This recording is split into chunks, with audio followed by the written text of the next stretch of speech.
G'day everyone, hope you're well. So I finally got my mitts on this kit, the brand new tooled B-24H Liberator from Airfix, 1/72nd scale. As per usual, I had to get it from England because it'll be another 9 months before you see it in Australia. I don't know what the issue is with that, but it's always the case with Airfix. They take forever to get here. So if you have any interest in this kit, I imagine you've already seen reviews of it. I haven't seen a review of it yet, so this is the first for me, so that's why I'm doing it.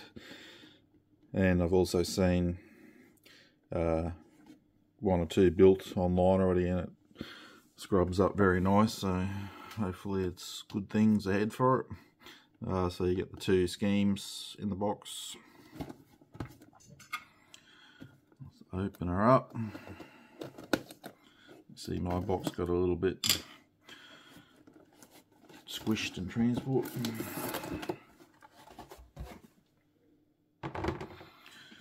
So straight away I see it's the new darker grey plastic, so I'm guessing they've switched to that full time, because I have not seen the light grey soft plastic in any of the recent releases that I've had anyway. So right, bit of a history of the aircraft. Strip them out. Just straight into the cockpit.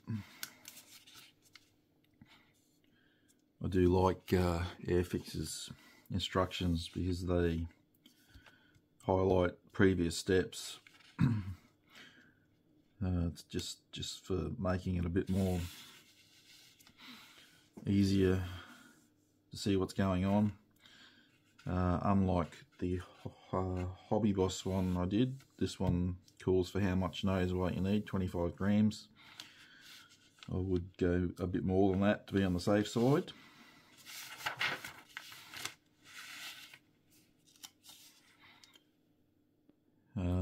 Okay, so we got note: camouflage aircraft had their internal skins painted in zinc chromate, but the internal framework was left unpainted aluminium. So a bit of a highlight there to assist on how you want to paint the interior. Again, you're going to see much of that.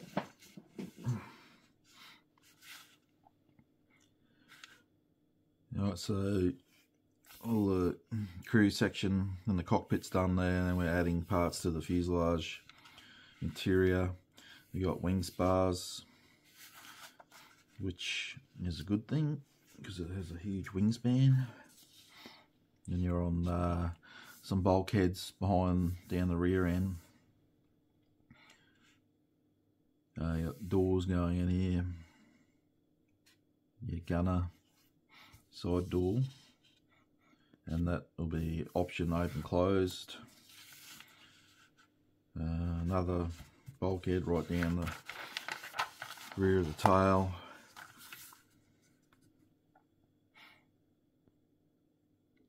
Again with the gunner door.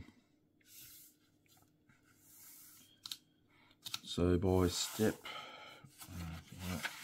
42, you're getting the fuselage halves glued together.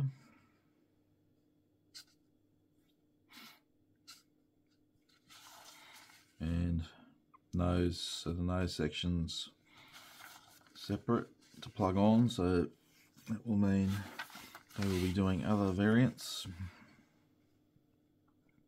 which is fair enough. You try and get the most out of your tooling. Options again on the rear if you're having the open or closed gunner doors, windows, and you got the back into the bomb bay, your bomb racks and bombs. So again, options open or closed in that area. And onto the tail, the control surfaces. And then starting on the wings, so you got internal framework for the gear bay. A bit of a call out, make sure how your wings should be looking when they're glued together. Having the top of the engine cowls, superchargers, and the engines, you're only going to see the front of them anyway. I'm sure though we will see a heap of aftermarket available for this kit. Ailerons going on. So you have the option to have the flaps and ailerons lowered.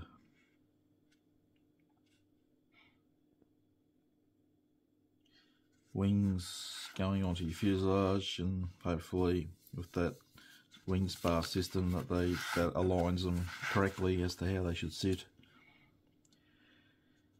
Wheels going by that picture, they're not weight on wheels, so we'll see. Have a look at the plastic.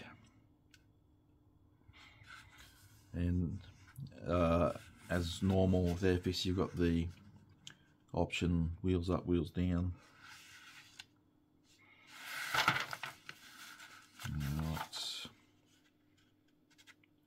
Right. Here we go. You do have weight on wheels, so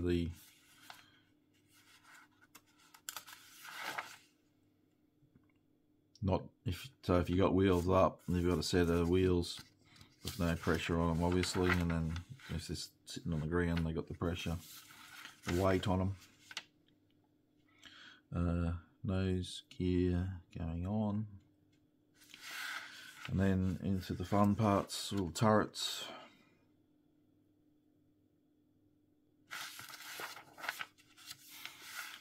Turrets going in. So you've got the option of turrets up in the belly or extended out for the ball turret on the underside, and then you got the tail turret going on in the turret behind the cockpit, and you got the nose turret, and of choice for the windscreen. So I'm guessing that's depending which scheme. And you got all your small windows, clear parts going in, propellers going on, antenna, guns going in right near the end, which is a good thing. Bumping them during the build. Then we have a boarding ladder at the rear. And that is it. Alright, I'll start with this. Alright, so this one is Valiant Lady, 831st Bomber Squadron, 485th Bomb Group, 15th Air Force, United States Army Air Force. For those, Italy, 1944. So olive drab over neutral grey. It's a very nice scheme, as is this one. So you got this one's Corky Burgundy Bombers, 733rd Bomb Squadron, 453rd Bomb Group, 8th Air Force, United States Army Air Force, Royal Air Force, Old Buckingham Airfield, Norfolk, England, 1944. Man, that's a mouthful. Again, both are nice schemes and hard to choose. This is something I might look for aftermarket decals scheme for it to do something different.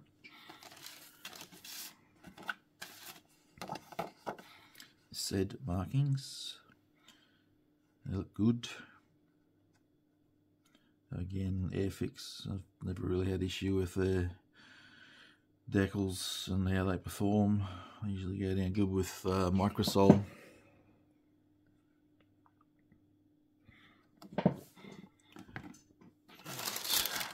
There, somewhere in here. There we go. Let's get the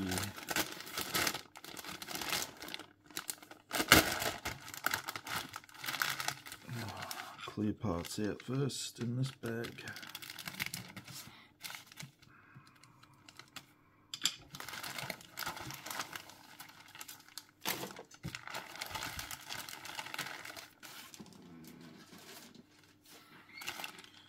Alright.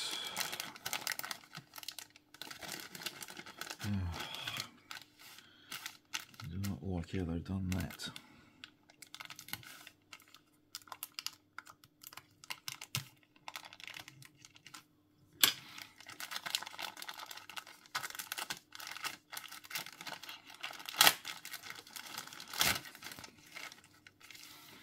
There eventually.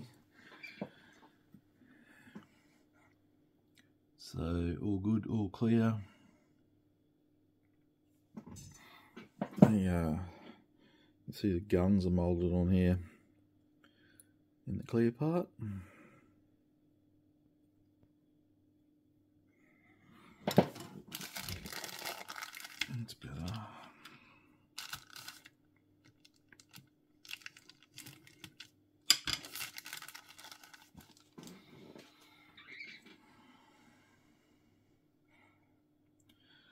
All good again, no scratches or anything. At least they double bagged them separately, even though they're still floating loosely around. I was going to do these two now, seeing I've opened that bag. A lot of the interior here and the bombs.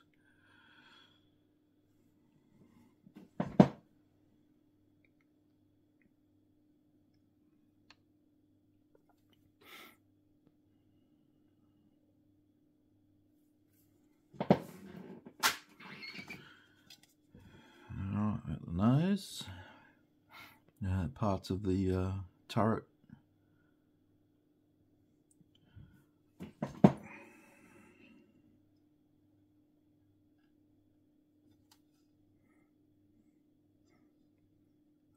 They got a few. Hopefully they won't be seen where they're located. I think that one will be right. This one, they're very shallow though. Injection pin marks. They'll probably just sand out. The turret sits in there, so I don't know if they'll be seen or not, but they're not deep at least. Alright.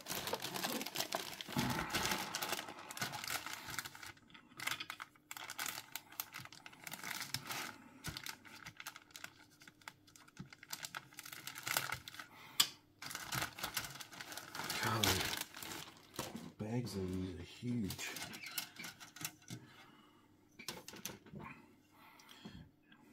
Right.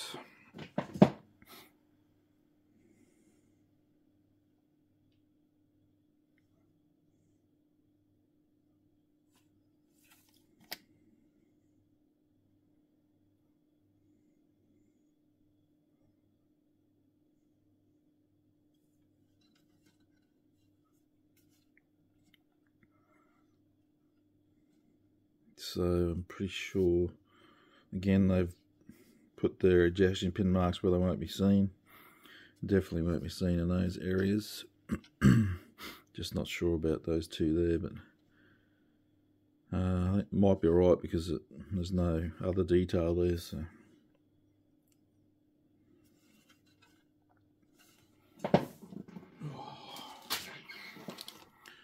Right.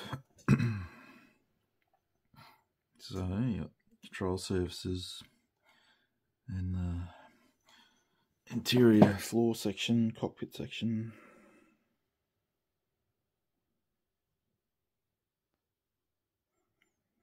And the wings bar there. And that's the other part of the wings bar.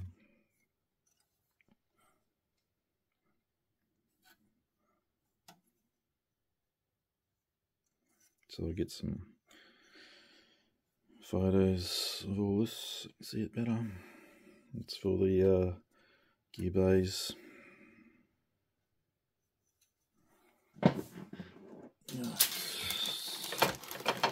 Last humongous bag.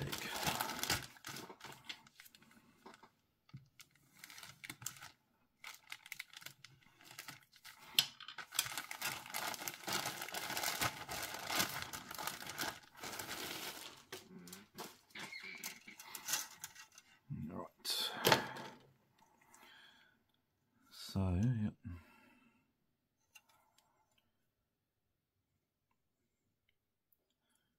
Engine sections, cowls, covers, wing. Right, so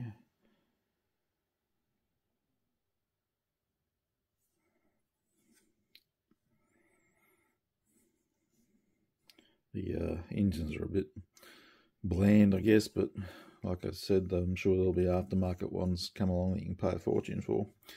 By the time you put it together and the cowl goes on and the propeller on the front, I'm just not really seeing a whole heap, but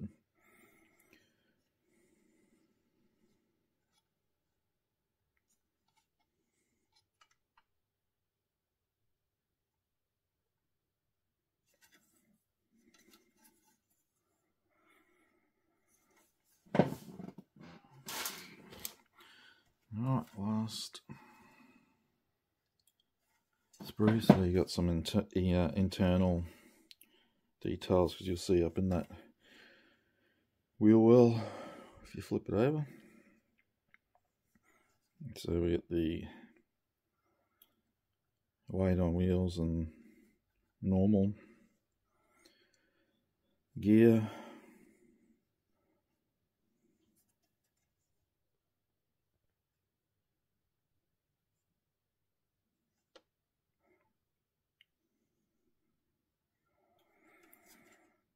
And fortunately, their bomb bay doors don't have ejection pin marks on them, so that's all good.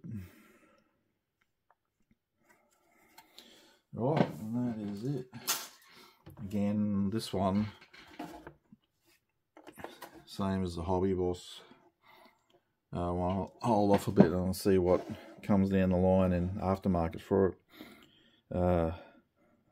Especially the aftermarket schemes, which should be some around already anyway, but looks really good, and thankfully I didn't have any short shots. So there you go. I'm going to take some still photos now to add at the end. Thanks for watching.